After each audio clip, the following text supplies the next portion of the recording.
Hey everyone, Mr. Mario here with another open podcast over Skype. Not Skype, Discord. Two different pieces of programming. Over Discord, I am once again joined by Marked Unknown. What is up, you guys? I am Marked Unknown, and welcome back to a brand new podcast. But probably already covered that part, so back to you, Mr. Mario. Yeah, and yeah, it's about Doctor Who again. Because we don't have enough of those on my channel already. Well, what better way for a podcast than a time traveling alien in a lovely police box? Huh? Oh my word. Yeah, so I know that in the last podcast there was talk about this one being on a different topic, but yeah, just let me explain that for a moment. New season. that's all that has to be explained. New season. We kind of need to get on top of that. Quite so. Of course, new Doctor. So that's something that's definitely going to be a lot of people are talking about, definitely. And I guess at some point during this podcast we're going to be doing that, maybe even now, but I don't know where I'm going with this. The podcast based on something else will come in time. It's not going to come today, but it will probably come eventually. We're just going to keep promising and probably procrastinating until it possibly maybe never happens. But until then, Doctor Who, yeah. Yeah. I'm gonna have to get this podcast out quickly because the next episode comes out tomorrow. Oh shoot! Oh, okay. So I gotta get I'm not trying to rush it. Just I'm gonna be spending time later today, just making sure everything's ready. But you know that since the new Doctor Who episode comes out tomorrow, this is a good time to make some predictions. Oh yeah, that's a good point. But first of all, I think before we actually talk about what we think is gonna happen for the next episode, I think I can actually hear myself in your microphone. Anyway, before we talk about tomorrow's episode, I think we should probably first of all talk about the season's premiere episode. Hell yes, we should. How do you want to start? With an overview, maybe your opinion, or maybe Jodie Whittaker. Like, how are we going to start reviewing that? We should probably just start off by talking about how we kind of feel about the episode and just see how it goes from there. Alrighty then. All right, Mr. Mario. Seriously, I can hear myself in your microphone. Oh God. Don't. God. It's not too bad. It's not too bad. It's not making it too difficult. But is there any chance you can wear earbuds or headphones or something? Yep. Headphones deploying now. Okay. Please stand by.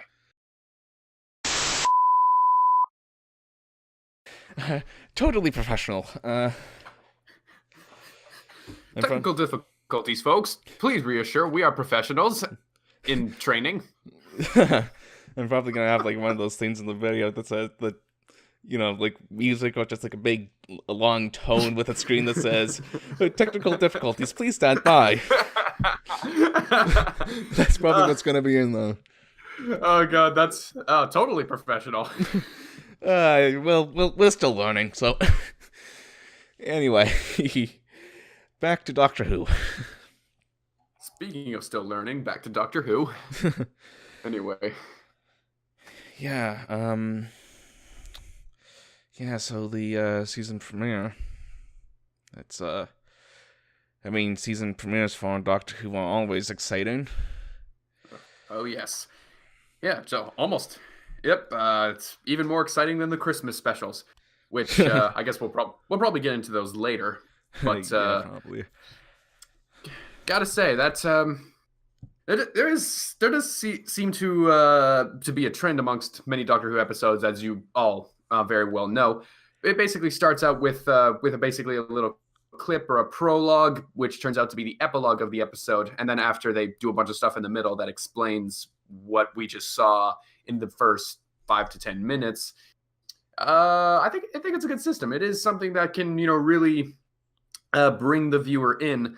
Only problem was when I was watching it, I was actually sort of checking, to make sure if I had the right recording. I'm like, wait, is this really Doctor Who, or did the PVR like glitch again? How did this happen? So, but it turns out it was Doctor Who. It just took her a while to get there. Yeah. I mean, I guess that is kind of a thing with the Doctor. Like when he just comes out of our when he comes out of our regeneration, he has to figure himself out again. But this time it it just took a bit longer than it normally does. It took like an entire episode. Yeah, it was.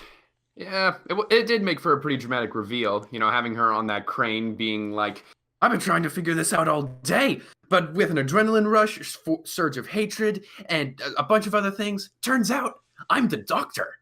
And I thought that was good. I thought that was really well written.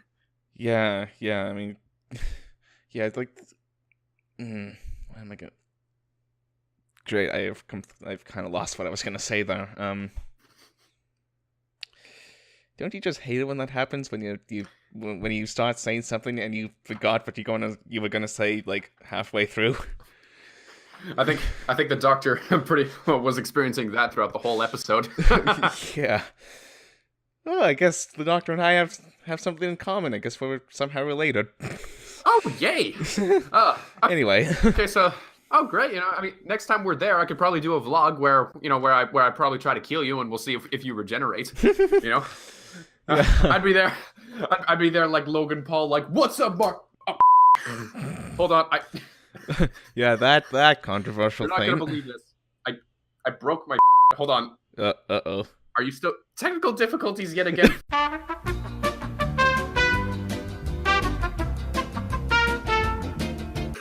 you really should. This is gonna happen all throughout the whole freaking podcast. Anyway. What's up, Marked Unknown? We are here to test out his Time Lord roots, and we are here with this gun, this knife, and this poison to see how he's gonna regenerate. All right, I got my face shield, my hazmat suit, because there are gonna be a lot of thunder blasts. Here we go. Shit, call 911. Oh man. Anyway. The episode.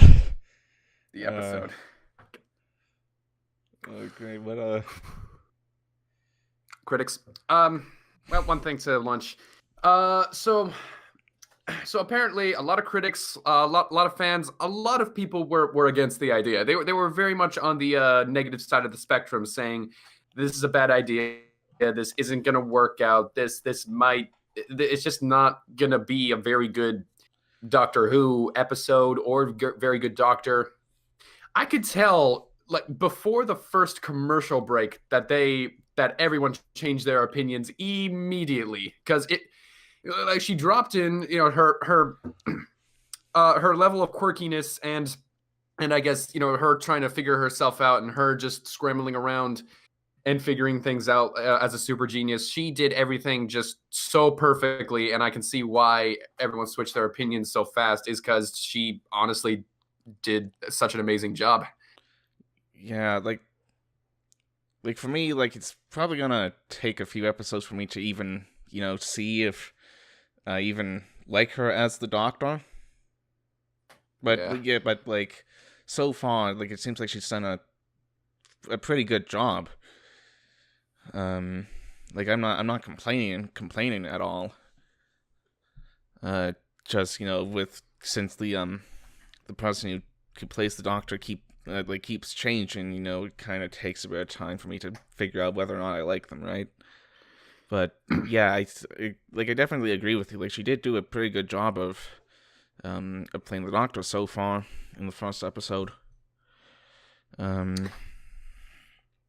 That is true. Sorry, keep going. No, I was just gonna say, she kind of, the way she was portraying, the regenerating Doctor, it made me think a little bit of uh Matt Smith's portrayal of the Doctor, a little bit. Oh yeah, you're right. Yeah, Matt because Smith. Matt Smith probably had, I want to say, maybe one of the funniest, like post regeneration intros, in yeah, in New Doctor Who. 'Cause, I mean, of course, it was probably extremely funny because all of us were just sobbing and crying after David Tennant was gone. yeah, like Uh, yeah, like the thing, like the reason why she reminded me of Matt Smith was because the way Matt Smith played the Doctor was kind of in a little bit more of an upbeat way. Like, you know what I'm saying? Like, he yeah, seemed, it's a true. little more energetic. That is very true. Yeah, I could definitely see that. Yeah, yeah, especially a lot of I guess humor regarding her like previous buddies. Yeah. One certain Easter egg might have been, we all know that Matt Smith's first line was, "Oh, legs! I've still got legs," and apparently, and then later in that episode, when, spoilers in case, later in that episode when Jodie Whittaker jumped a crane onto another crane, basically said, "Oh, these legs used to be longer." So it's clear that it's clear that post regeneration doctors might, that having a, I guess, body humor might be a recurring theme for most doctors. Yeah, probably. And speaking of recurring themes for doctors, there was definitely one in this episode. There, like, not quite sure how to explain it all completely, but she just kind of kept saying that, basically tried to describe her regeneration process. It's like when you're sure you're about to die, you're born again, and and who you are now is sort of a piece of who you were that's going to keep advancing. I really am not quite sure how to describe this type of philosophy, but it is just it just describes the Doctor. It describes the series. It describes everything about this mythos and fandom so well, and I just thought all those little pieces she was about that throughout the episode, I thought they were just so brilliantly written. This is a perfect way to introduce any newcomers to the Doctor, to describe how the series has been for the last 50 plus years, and to describe what it's going to be. And I could Yeah. tell it worked. I was watching it with, yeah, of course, I was watching it with a few other people when I was there. Not all of them have really seen Doctor Who, and of course they came out and they were really impressed. They were immediately hooked. Like, it was obviously a good way to introduce them to the series. So, and Yeah. I really do think Stephen Moffat was trying to go for that with Jodie Whittaker. Yeah, I can see what you're saying with that. Uh, I'm not sure if I have anything else to add to that, but yeah, I definitely see what you're going for. But do you think Stephen Moffat, do you think that was intentional? I mean, now that the Doctor is a female, it's I mean, it's the first female Doctor in ever. So if not in the history of mankind, there's been plenty of female Doctors Yeah, in but like in the this history is of the show, the history of the show. in the history of the show, this is the first female Doctor. I mean, and because of that, that this is a new step for progressively minded, for feminists, for anyone who just for anyone who wanted to see this type of change in the series. So I guess the fact that Stephen Moffat had all that dialogue, describing the Doctor, the series, how it all works, maybe he was. I really do feel like he like saved that paragraph or that manifesto in like a vault somewhere, and then when this happened, he's just like, okay, it's time to use the secret weapon. We're gonna get our big fan base even bigger. Yay! So yeah. Yeah, and I mean, like, it seems like I'm not entirely sure because I haven't seen like the entire series like since like from the start in like 1963 or anything. Like I haven't watched each and every episode, but at least when it comes to New Who, it kind of seems like they were only within the last few years only starting to kind of look at the whole um, issue of feminism, because it seems like whenever a Time Lord regenerates, up until uh, one of these past seasons, they usually just regenerated into the same gender. But I think there was one episode where one of the Time Lord generals actually, um, when he regenerated, he actually regenerated into the opposite gender, which is something I can't personally recall from any previous episodes. No, I can Uh, I can recall it. I remember it now. It was yeah, yeah, and it was just I really liked how it was such a casual thing for them. Like, oh, sir, are you okay? Oh, sorry, madam, are you okay? It's just a yeah, casual thing. Like this thing happens to them all the time. And oh, and if you remember, one of the Doctor's enemies slash frenemies, the Master. Yeah, oh I yeah, mean, the it's clear that the master. Master was able to regenerate into another gender, which led to a Yeah, terrific reveal. So yeah, I guess they were just laying down, planting the seeds for this to happen for a while. yeah, like they were they were starting to say that. Well, yeah, this is actually possible now. This is, I guess, in a sense, they were kind of.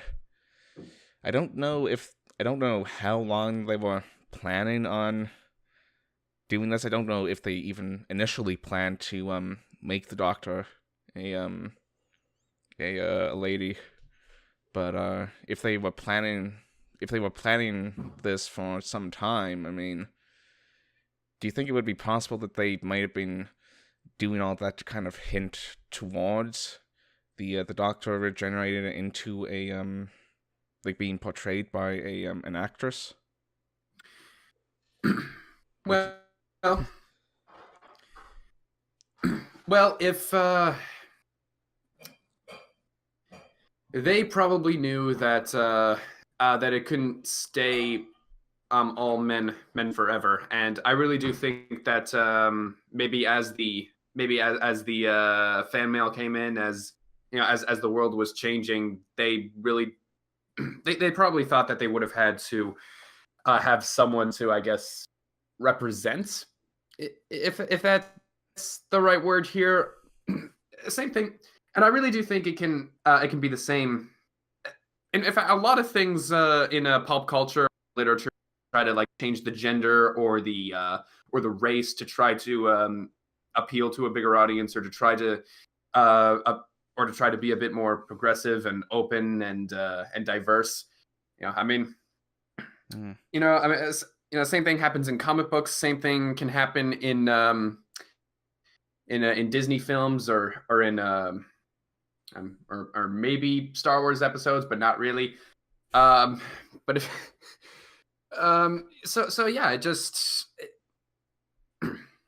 yeah, yeah, Doctor Who knows that that if they want to stick around, they have to change, but not get rid of the best parts of them. And yeah, that's what they've covered pretty well in the episode so far. yeah.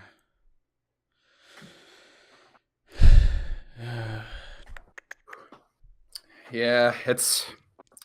I wonder, you know, now I'm thinking of something else here. Um,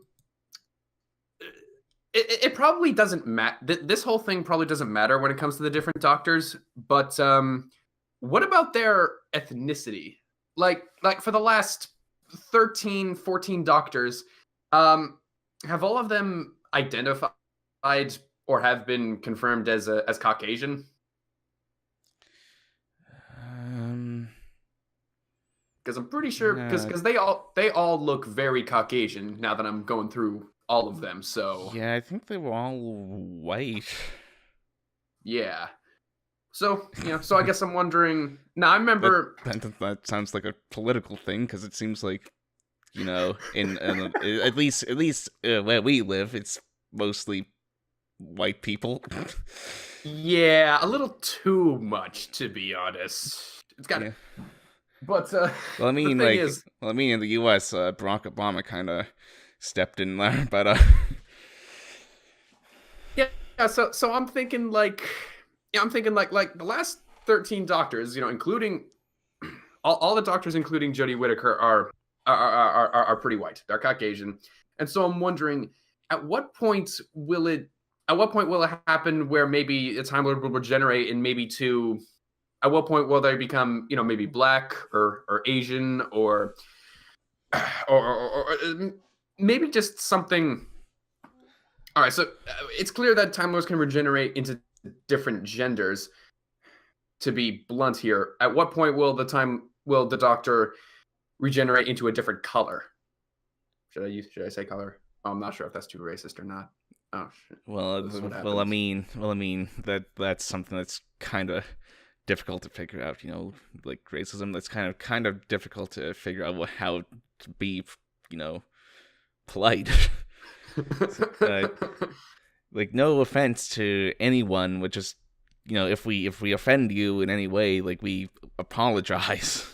We honestly No, that was not. apologize because we're not trying to offend anyone. I really do feel like that should be a book. How to not be racist for dummies. That'd be perfect.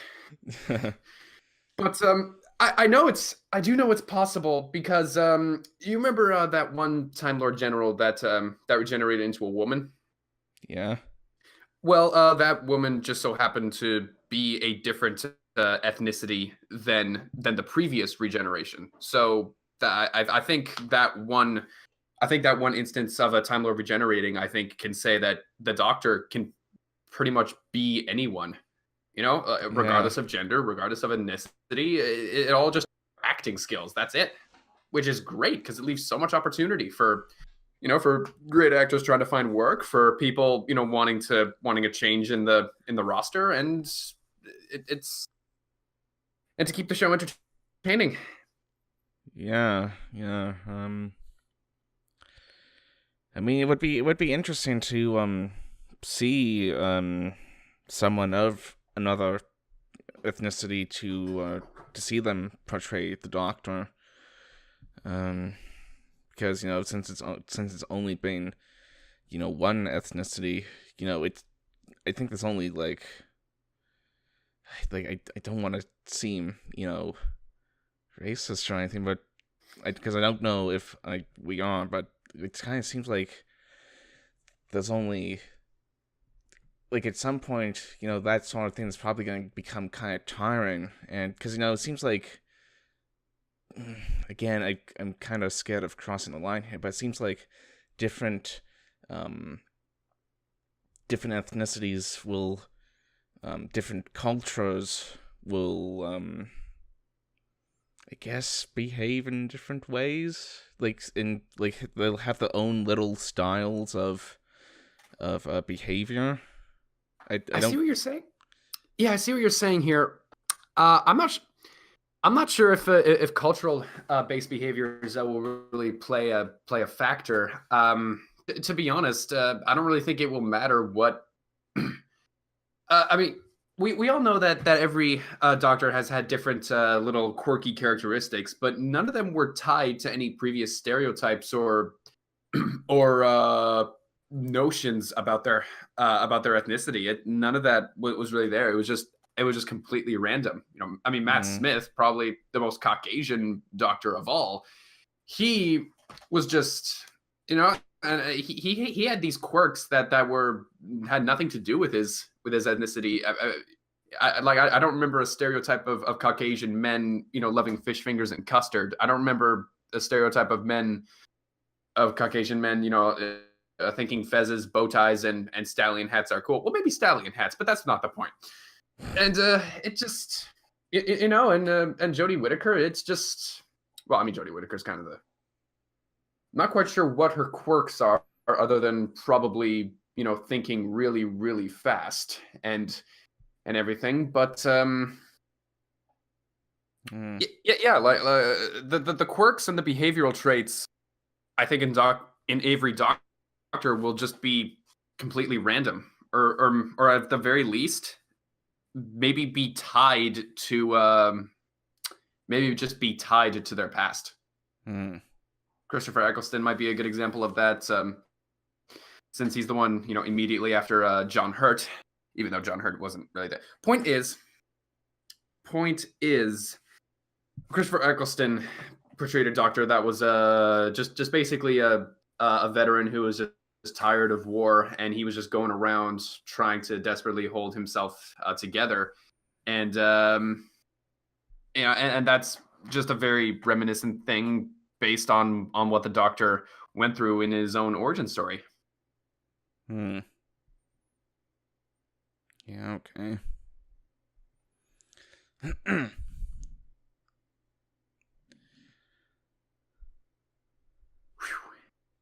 Yeah, as things go quiet. Well, I guess as long as it's quiet. Quick disclaimer to anyone we offended, we apologize. We appreciate your feedback, and we will go to a focus group. I don't just we're not trying to offend anyone. Yeah, So yeah. we're really not.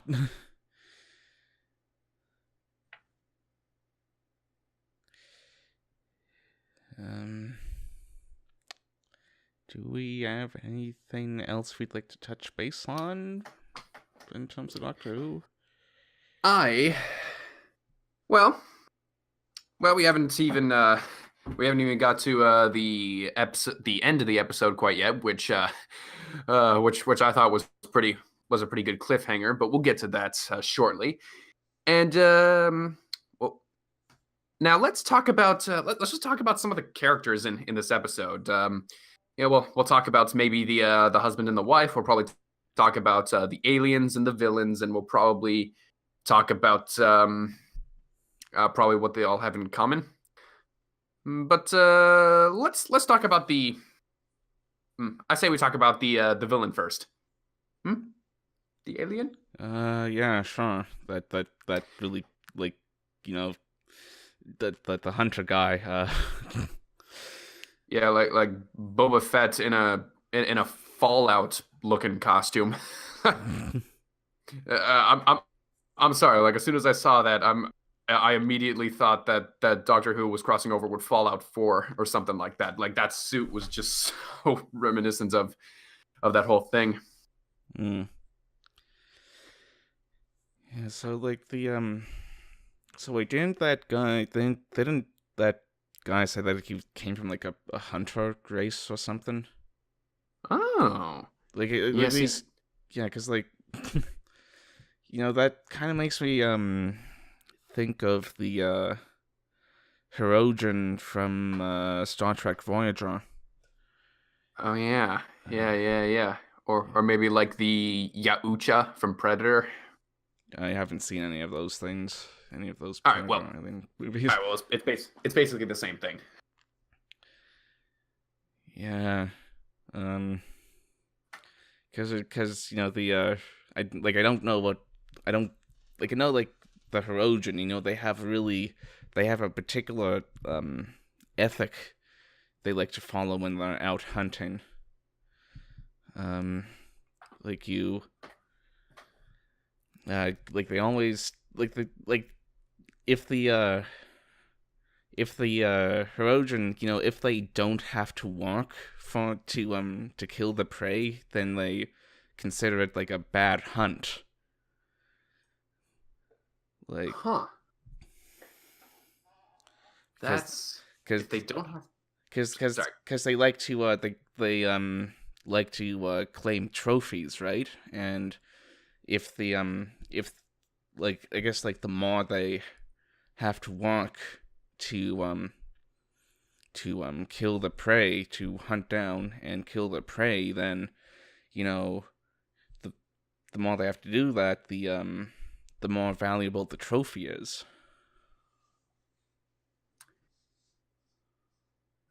That's interesting. Like, all right, I may have never seen that before, and we might be getting off a little off track. But before we Yeah, get back little. onto it, I do have one question regarding that whole thing, and that is, all right. So if the trophy gets more and more valuable depending on the work they put into the hunt, how exactly do they measure the work in a believable manner? Like, do they just get the trophy, go back and saying, yeah, so this is completely worthwhile because I had to walk across 5 different states. I then had to swim across the Pacific Ocean. I then had to hijack a ferry and then figure out how to pilot it, only to search him in a city using deductive reasoning and then take him out with an extremely complex series of poisons. Like does he just tell the story of how he worked for it, or like what exactly proves that he worked his ass off for it? I don't know. Like it probably would be stories. Like of course the series didn't really. I don't think they talked too much about it. Um, but it probably would be stories because again they're a hunter race. They like hunting is what the majority of the Hirogen people, especially the Trojan men, like to do. And if they, if the, if they put a lot of effort into their hunting the prey, then that's a trophy that they would put up on the wall, and I guess share the stories about. But I honestly don't really know how that actually works because I don't think if the series really explained all that. Well, I guess we know why the series didn't last very long. No offense, but let's anyway. Let's get back to Doctor Who. I guess yeah. So yeah. I am proud to say that I was able to predict something about that alien. I mean, when the Doctor and her new friends basically found the victims with no teeth, then a lot of people viewing immediately knew that he was collecting them as trophies, and let us know in the comment section, did anyone else predict that like before he actually explained it in the show? Because well, I guess it'd be good to know how easy that was for everybody else. Yay. Yeah, that seems to be kind of a thing among hunting. Well, at least I think, because when you go and if you go and hunt an animal, I mean, you might want to have something as a trophy for it if you put a lot of work into it. Yeah, that's true. I guess trophies are like a hunter's resume. Yeah. Yeah, so yeah, I thought he was doing. Thought the hunter was really good. I do like how the Hershey's Kiss looking transport pod that he was in. I'm sorry, it looks exactly like a Hershey's Kiss. Yeah, I know. And it was like. Yeah, I know. That's exactly what I thought when I saw that thing. It's like some wrapped up Hershey's Kiss. All it needed was a little piece of paper on the top, and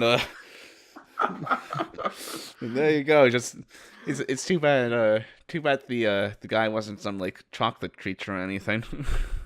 Oh God, that. Oh man. Oh well. I mean, we know the solution to that type of creature. Just make sure you have a sweet tooth and an empty stomach. And oh God. Hershey's Kiss. That's probably cool mint flavor. But anyway, we have to.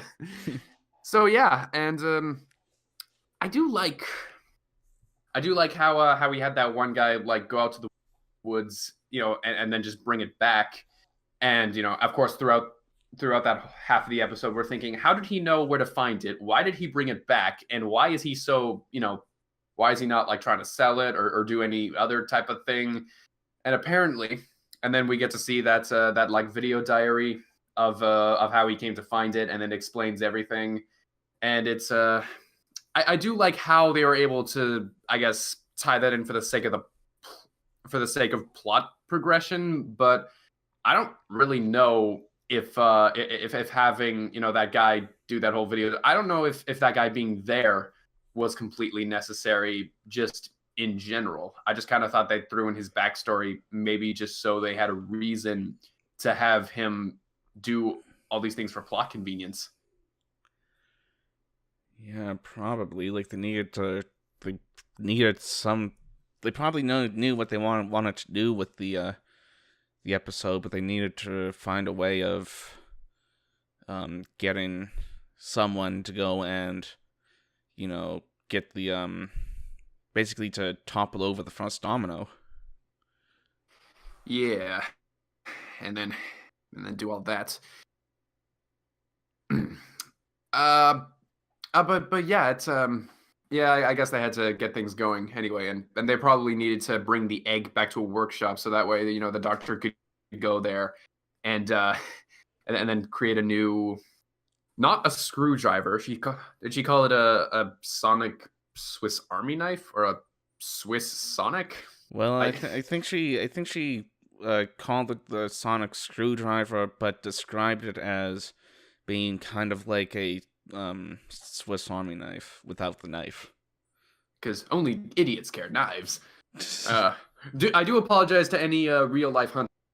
I'm sure you guys are very intelligent. Just an opinion about knives. Now, you broke up a little bit there, but good. So, one time we break. When we're not trying to offend anyone here, if we offend anyone at all, we're actually really sorry. I'm probably gonna have to put a disclaimer at the start of this video. Yeah, you should probably just put a disclaimer and then edit out all these other apologies. Makes it sound like. All right. So the sonic screwdriver. I thought going, her seeing that little construction montage was cool, since we all know that the doctor can just make anything out of anything. Basically, the doctor's like MacGyver times 10. And of course, and I do like the Easter egg, where she picked up a spoon and then she had a smile like, "Oh, this will be perfect." That is a really good Easter egg to Peter Capaldi. So yeah, thanks for the spoons. Thanks for the Matrix reference. Thanks for all that, writers. And but my question is, so she had a spoon and then she's like perfect. And then she poured like a bunch of spoons into a little melting pot. My question is, where did she find so many spoons? Like, does this guy like really like, if that was the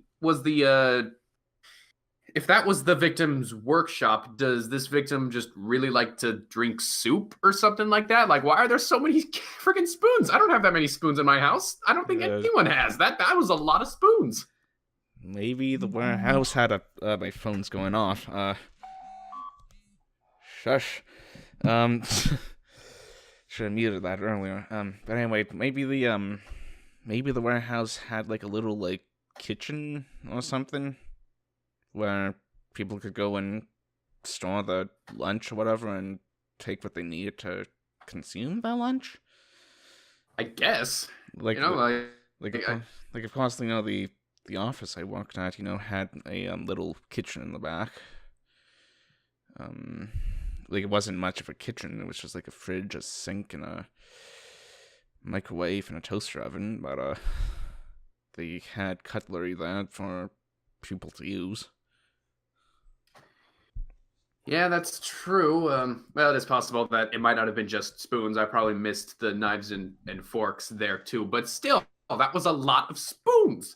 I do think, I really think this guy, is probably just a big fan of the Matrix, and then he's just thinking, I'm in it too. But yeah, so it ended up being a sonic screwdriver, and what I really liked was it had that little curved hilt, or that curved handle at the back of it. Had a bit of a dip, and I'm not even joking. I really thought it looked exactly like a phaser from Star Trek. Like it had the same shape, the same projector type of emitter. I really do think they took some inspiration from that and made it a bit more screwdrivery, you could say. Yeah, yeah. I mean, like people can only come up with so many ideas to the point where we're kind of running out of ideas, and so people are bound to take inspiration from other um other other people's ideas. Yeah. Well, yet again, a very intelligent writer said that. Well, that's pretty much how sci-fi works. Is that you take some ideas, you figure out what they could be, and you try to sort of progress them as to into a new type of.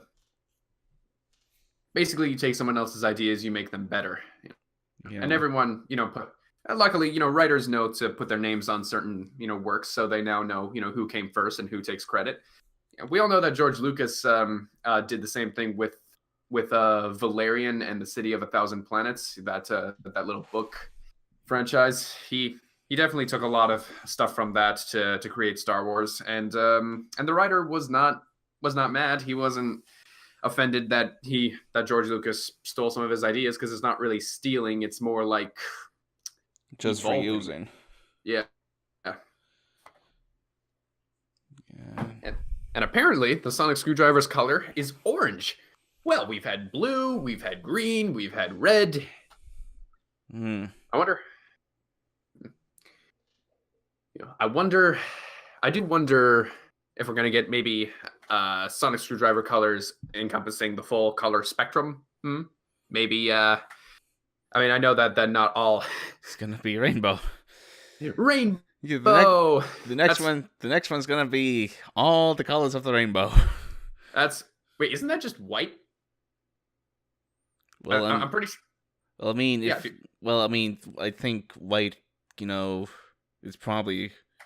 Well, I think the way, the human eye sees white is, it's pretty much equal amounts of the three primary colors of light. Yeah. It's quite. Yeah. Of course, purple is my favorite color, so can't wait for a purple screwdriver. That'd be fun. Yeah, the old color of royalty. Well, I mean, it's true though, but that would be though. Of course, I think it would have been cool if David Tennant had a purple screwdriver, because for those of you Marvel fans out there who know what I'm talking about, there was a Netflix series called Jessica Jones, and he got a gig playing a villain called the Purple Man, or Kilgrave, but Purple Man just sounds cooler and less murdery. So Purple Man, as you imagine, was pretty purple. Wear purple clothes. His skin turned purple when he was in certain occasions, and whenever he was giving Jessica Jones PTSD, the light around them would be purple for some reason. We don't know why, but yeah, I just thought that would have been a cool tie-in. But who knows? Maybe another crossover, like in the 50th anniversary, we're gonna go back in time. We'll get David Tennant, Matt Smith, Peter Capaldi. We're just gonna get everybody together for a 4-way Doctor Who team up. Might be fun. Yeah.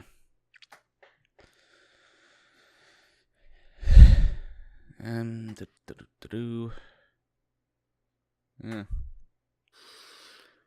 Well, there were two aliens in this. There was this coil of electrified snakes, and then there was the Fallout 4 Predator. So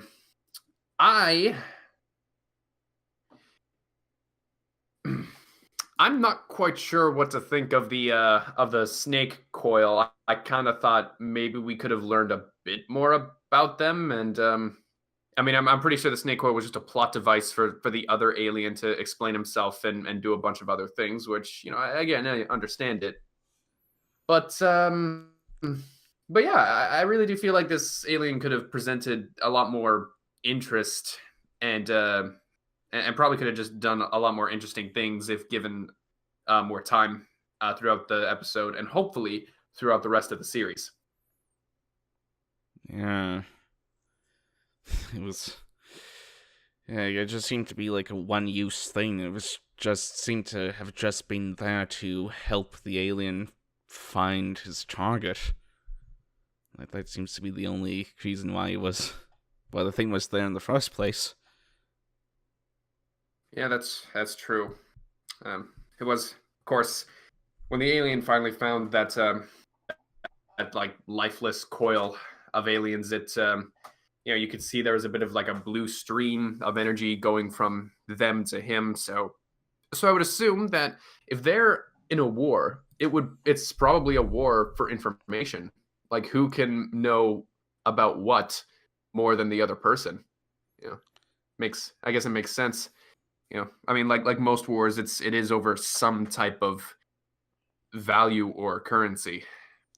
Yeah, I mean, like, you know, the whole information thing. You know, it sounds almost like like in a way, it sounds almost like the Cold War. Um, because you know what was happening there is like while there wasn't any actual fighting, you know, there was always there was the threat of someone being able to launch an attack against someone else. And so what they were doing was they were, I guess, sending spies and surveillance vessels out to try and get information about what's going on in, you know, enemy grounds. Yeah, very true. Very true. And yeah, and it was cool to see that. Cool to have him just absorb everything and have that doctor explain that right before defeating him. And then there was another thing that she just described before defeating him, which was when did she have time to disable the DNA bombs in the collarbones? Like I don't remember her like how like she just said, it would have taken me. It's going to take me a little while to do that, but then you just did it when the plot needed to. Like I really do think that was a little too convenient for my taste, even for Doctor Who. I'm sorry. Yeah, That is one thing. That is one thing I'm definitely a bit peculiar with out of all the episodes is just magically disabling those bombs when we don't even know or didn't even know when that happened. How could that have happened? When did that happen? yeah, that's yeah. Sometimes it seems like, you know, the writers just don't either they overlook something or they just want to skip over something just for plot convenience or something. Like sometimes there isn't any consistency in shows, and I think this might be one of those um might be one of those instances where the writers may have either overlooked that, or they would just go in for plot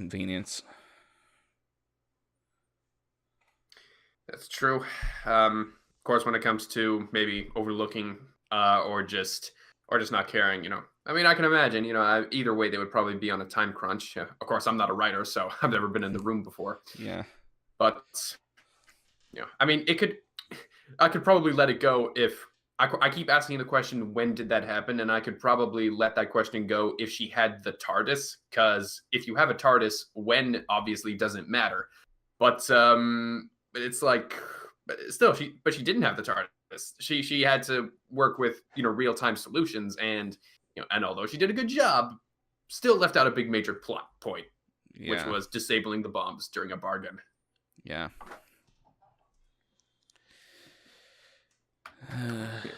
But the biggest thing that I didn't see coming, like the biggest reveal of all, was how the alien stored his trophies. I'm looking around on his suit, and I'm just like, okay, if he's taking, where's he keeping all those? Because I don't see any like teeth on his armor, not his wrist, his chest. He's not keeping any tally marks. Then he takes off his mask, and we see this guy is He's literally littered. sporting. He's wearing them. He is. Oh my god, dude! I just about threw up in my own mouth. I was honestly so disgusted. like like his face. What's even more messed up is that one guy I was watching with had to go to the bathroom, so we paused it just as we saw that one scene of his face. So now I'm just looking at his face. I'm just looking at his face for like 5 straight minutes. Just oh god, why? Sounds like you need some bleach for your eyes now. Bleach that out of your brain. Oh god, it's. This is. I bet you were wishing somebody would have taken one of those teeth, put it in a pistol, and shot through your head.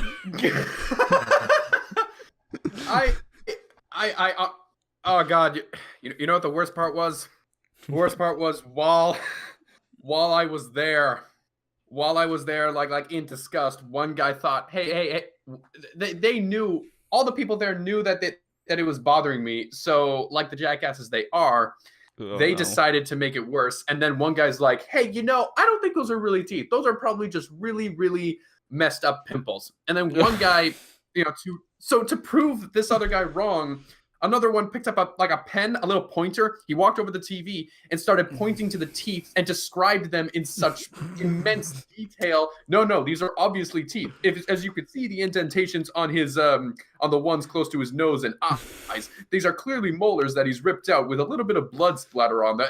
And I'm just sitting there like, you are not making this any better for me, you guys. It sounds a little bit something like my uncle would do. I mean, my uncle's a bit of a brat. Pit him with my brother and his best friend, then, all hell breaks loose. But, they love bugging people. Particularly my uncle.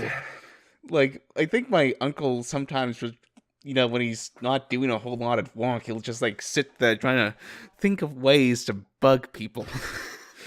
Especially... This is my hobby. Yeah, and so sometimes we'll try and bug him back occasionally, but anyway, it's so yeah, that was pretty. So I consider that as probably. I've seen a lot of weird things in Doctor Who. So we've seen statues that move. We've seen Daleks who are basically brain squids. We've seen a spaceship made out of human parts. We've seen what is the grossest thing you've seen in Doctor Who other than this alien? I have to kind of think. The seasons come out so slowly. Takes so much time. I mean, I'm not complaining about the time because if the product's good, then the wait is worth it. But oh boy, yeah, for me, it would out of everything that I can think of right now, it's I think it would be the Daleks. Although I'm not really sure the if it would be the New Who the New Who Daleks or the old Daleks, the classic Daleks. Yeah, because I remember there was what was the name of the episode? I'm gonna have to look that up, but I think what had happened in that episode was it was around, it was the time when the Doctor had Jamie around. Oh yeah. I think they basically went and kind of, I guess, had the Daleks.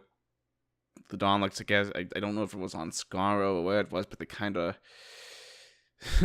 self-destructed a little bit. I think, I'm not sure Oh God. Oh God. Like I remember the heads of some of those Daleks, like the casing heads, kind of came off, and they had like those big pools of stuff at the top. Oh Like God. you know what I'm talking about? Yeah. Oh God. Yeah, like that was probably one of the more gross things, one of the more weird Oh looking God. It things was like there. it was like a can. Yeah, it was like a burst open can of worms, but it wasn't worms. It was so much worse It than was worms. they had to make it for some reason they had to make it move. Oh God, that's I'm not. Oh, I'm gonna see if it. I can actually. I'm gonna. I'll see if I can find the link to that to actually show you, unless you don't want me to. But No. I'm having pasta tonight, and I intend to okay, finish it. okay. Oh uh, Jesus. Oh, I think another gross part. I think it was during maybe David Tennant's. All right, so it was David Tennant and Rose, the companion, right? yeah, Apparently, the Ood, those like yeah. squid face guys. Apparently, they were feeding this one human a bunch of drinks, Oh telling yeah, him it was alcohol, but yeah. in I remember fact, it that was one. it was like a genetic distortion cocktail, and they literally just they turned him into an Ood. I don't even know how it was possible to have him like be puking up squid tentacles out of his mouth and then just morph into a random. It was weird, and so yeah, I probably felt as sick as he was at that time. Yeah, that was. Ugh. Anyway, so yeah, the tooth collector. I'm just gonna say that with that guy's gelatin-looking skin and face covered in so many teeth, that dude, I'm gonna describe him as if the tooth fairy had a psychotic breakdown. That is what he looks like. Either that or the Tooth Fairy's evil twin. This time we knock out the teeth and take. Yeah, instead of being instead of just the kids giving the Tooth Fairy teeth and the Tooth Fairy giving them like a quarter or whatever, this guy comes, kills them, pulls a tooth out, and gives nothing in return. He's like the tooth fairy equivalent of Krampus. he's that's is like, hey, you better start brushing your teeth, grown adults. Just kind of like that. Only you can prevent good breath. Oh, uh, only the foolish will suffer from gingivitis. I pity the fool who brushes his teeth. We're we, okay. Let's get back on topic. Oh, man. I don't know. I don't know how loud my voice is going to be picked up on the microphone, but we should. So we're going to disclaimer that we don't mean to offend anyone. We should also disclaimer warnings to any headphone users, because anyone listening to my voice is immediately gonna need that disclaimer. Well, I mean, I'm able to adjust volume, right, in editing, That's true. so that won't be an issue. Yeah. Well, I don't really have anything else to particularly discuss.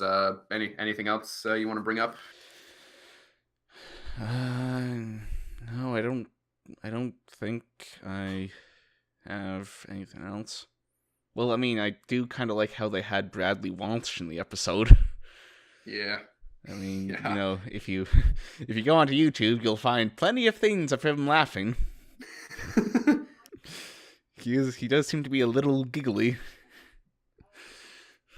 That's perfect. Yeah. Anyway. Well, I guess to wrap things up. Let's wrap things up. I guess I'll start talking about the ending. I really liked how eventually they got the dude with the coordination disorder to try to ride his bike again after his mom died. I thought that was really cool. He Yeah. just kept going and going and going and going. Then all of a sudden you see the doctor just watching there, precariously as he's falling. And so I'm wondering, and so that begs the question: is he going to become the companion, or is it going to be someone else? Because between the police officer and that other dude, both seem to be pretty decent, options to be companions. I guess it depends on who's a bit more. I guess I'm not quite sure, what they have to offer that the doctor is looking for particularly. That's the thing. Yeah, and I mean, like, it would be interesting to see um um to see this guy, to see how he tries to overcome his disorder. Because like I think even like I've been diagnosed with some sort of coordination disorder, and I would like personally I would kind of like to see how this guy overcomes it, like how he, like if he overcomes it, or if he's able to grow in such a way to, I don't know, maybe use it to his advantage somehow. I don't know, but I'd like to see how that develops. Yeah, yeah, that's true. Plus, yeah, I guess put like that, he would be a pretty good companion. It might, I guess he might be the most likely. Well, I mean, I guess it makes sense. Might. I mean, since we're talking so much about representation, since we are, I mean, we have a female doctor now. I guess we probably want to have a companion that might, maybe they just, it might be good if we had a companion that I guess felt like he was in a really helpless situation, and both of those people felt like they were in a helpless situation, and then the doctor just comes here, takes them on adventures, and then they feel so empowered afterwards that that might be something really really compelling for the audience. Yeah, and I mean, like, having someone on the show that has certain flaws to them, like this sort of thing, I kind of feel would make make them seem a bit more relatable. Like, if, because everyone has issues they have to overcome in their life. So I mean, if they have someone who in the show who can't do that, then it might make for a more relatable character. You Yeah, know what I'm trying to go for here? yeah, I do. You yeah, I feel like that's a pretty common trend right now. Uh, yeah, yeah, that all makes sense. And yeah, I think it might work that way. Yeah. Of course, if the guy comes, basically stops being the companion, then he could probably come out of it saying, "Well, who needs to ride a bike when I can outrun Daleks, beat up Cybermen, and then not blink when the Weeping Angels come back?" Oh God. Yeah.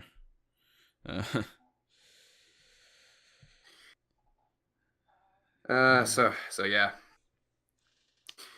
Oh, well, we definitely know what the scariest thing in Doctor Who is.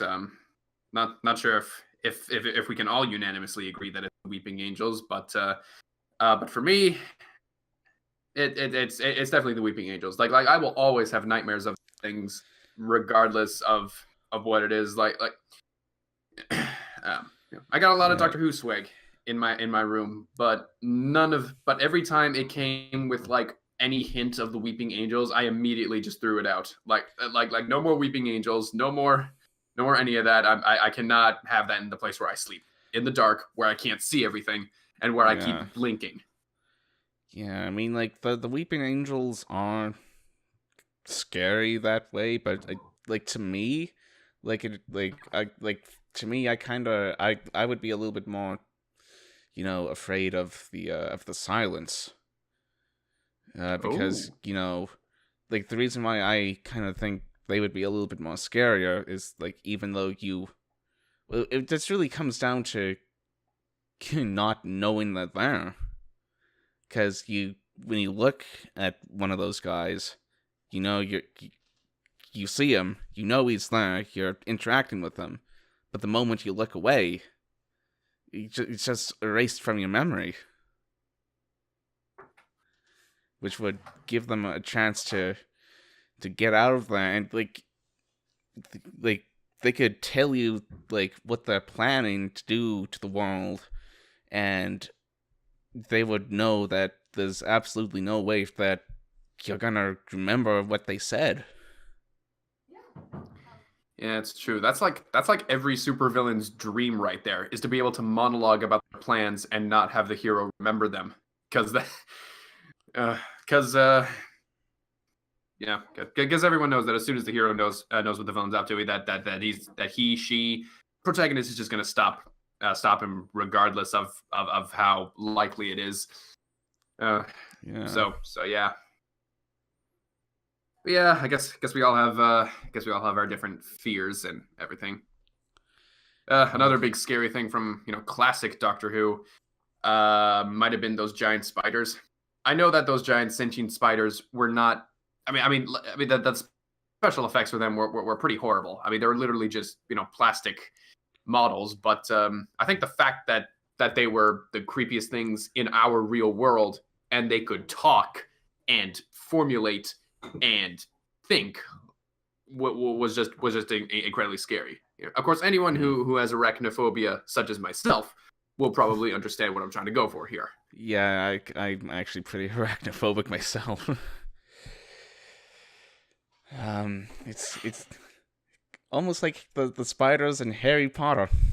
Oh god! Oh god! Those giant guys. That is for a whole different podcast altogether. But yeah, we could probably do like a podcast on arachnophobia alone. Arachnophobic experiences with two random dudes. That's perfect.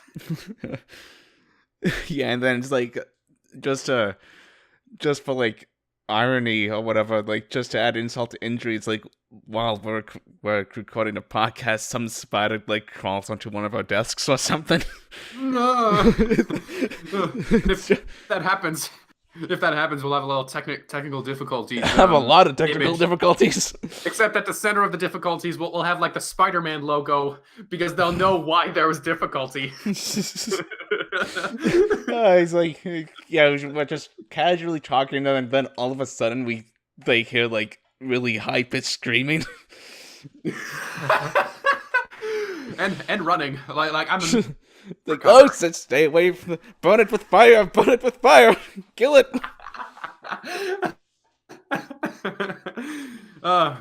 We could probably do a reaction video. I'm just pitching ideas now. We could probably do a reaction video of us maybe like doing a try not to look away challenge. What? There was actually a virtual reality thing where you're in the headset, you would go and you would have to, like in the game, go and hold these two buttons, and then these creatures would come into the room. Like, you would have all these different things happen, and you would have to try not to let go of those buttons no matter what. And I think one of the things there was having a spider crawl up your arm and onto your head.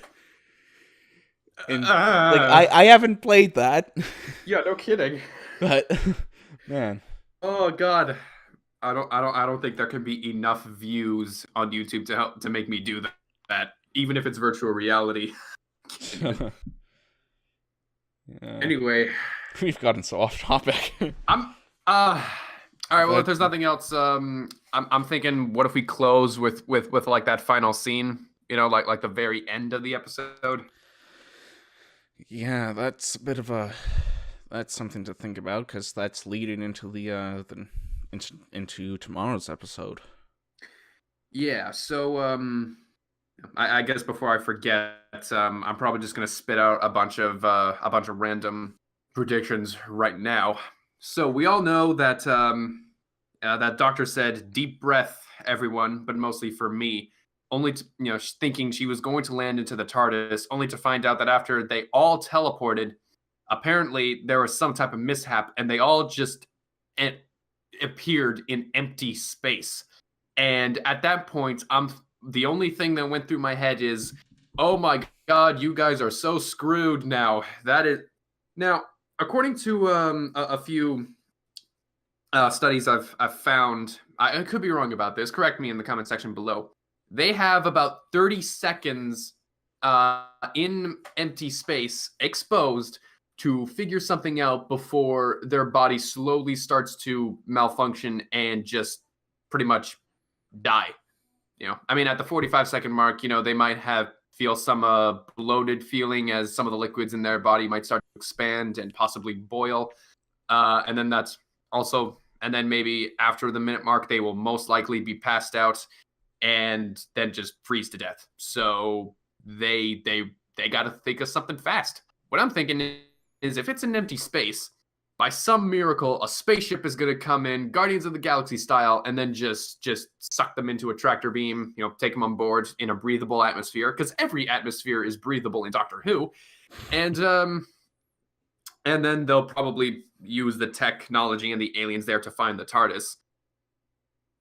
She stated earlier that the TARDIS was disintegrated, or at the very least vaporized, something like that. So I think they are technically in the TARDIS.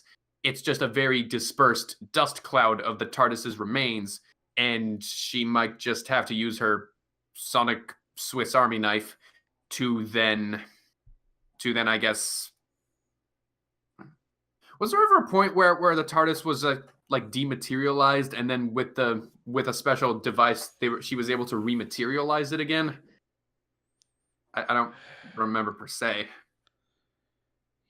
I don't know. Like, if I feel like that, like at some point during the series, the Doctor had means of calling the TARDIS to a point, like to his location, like getting it to travel there or something. I don't know. I don't know. Yeah. Yeah, it's yeah, he can call the TARDIS kind of like how Kirby can call his warp star or something like that. Yeah, kinda. I mean, if like, was it actually mentioned that the TARDIS was dematerialized, or what? Yeah, she did say that. Oh no, my TARDIS was what was not in one piece. That I can't remember the one term she used, but she definitely said it was definitely broken and and not intact completely. Mm. Yeah, I don't know. Yeah. Yeah. Well, my other prediction is that since they all took a deep breath, I'm not sure how big Time Lord's lungs can be, but I'm thinking like they might have to start sharing oxygen. It's let's just say it's gonna look weird. It's gonna look a little fan fiction like, if you know what I'm saying. But that is how you exchange oxygen from lungs. That's just how that works. So yeah, I guess I'll have to do that to preserve themselves. And or maybe if they're lucky, Doctor will probably just use her sonic device to like zap them back to where they were on Earth, and then everyone's gonna take a breath, being like, "Oh my God, what happened? Isn't there? How did you get us back?" Okay, well, I simply reversed the polarity of the of my screwdriver device, and I zapped us back because science. And then that just kind of explains everything, I guess. But I guess that's the nature of a cliffhanger. You never completely know how it's gonna end or be resolved. Yeah. Only know that it is going to be resolved somehow. Very, Yeah, I guess very seldom will it just end right there. Like everybody dies. Oh, never mind. Oh, all that other footage? Nope, that was just for the trailer. Good night, everybody. That just nope. They still have to reveal the Doctor's name. They still have to reveal the Doctor's name. Oh my god. Oh my god. Well, I think they did say they were going to do that on the final episode of Doctor Who, whenever they were going to, end the series. So basically, just either when the fan base gets tired, when everyone just runs out of ideas.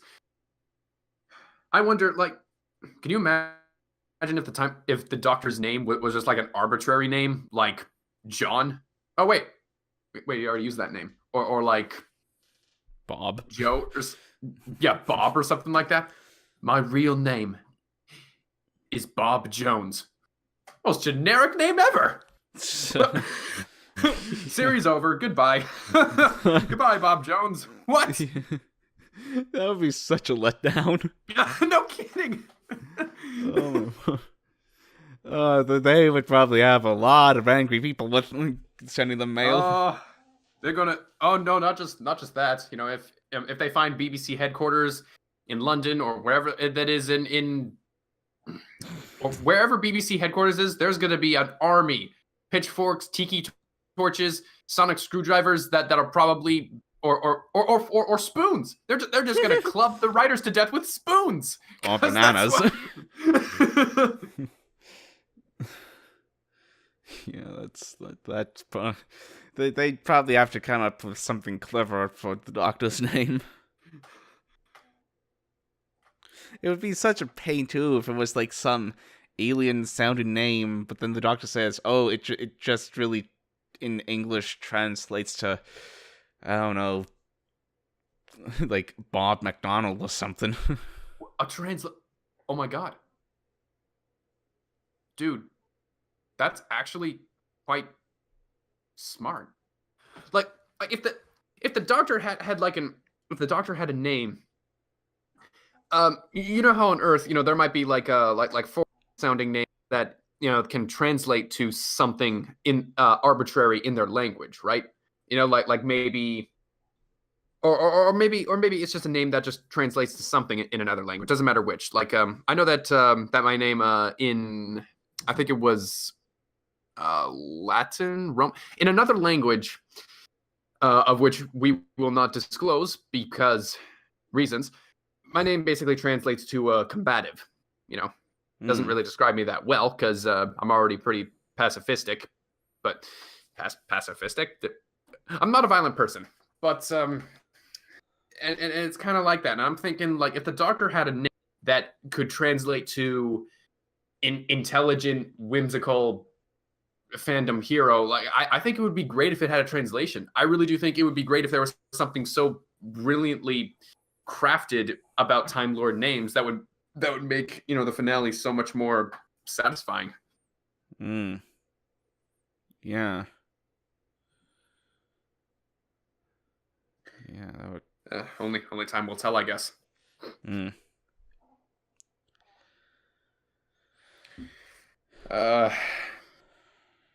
So yeah,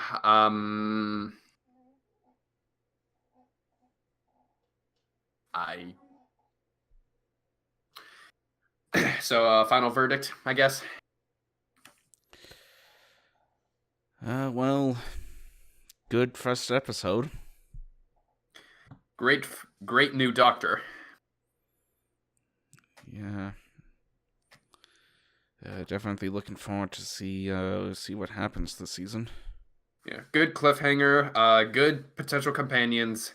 Good. I guess good adventure. Good screwdriver. Gross villain, and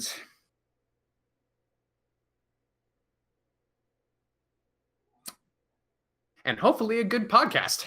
Because I'm not quite sure how this is going to look post production, but I guess we'll find out. Yeah. Yeah. So, if we have nothing else to talk about, yeah. So those of you who have made it this far, thanks a lot for listening in. I promise, I'm gonna make a promise now that the next podcast will not be about Doctor Who. That's a good promise. That is a good promise. The next podcast, It's not gonna be about Doctor Who.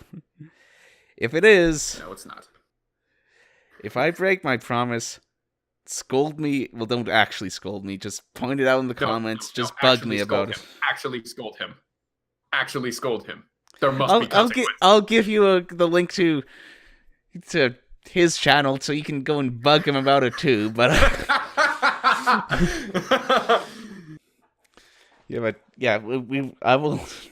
will make sure that the next podcast is not about Doctor Who. Anyway, right.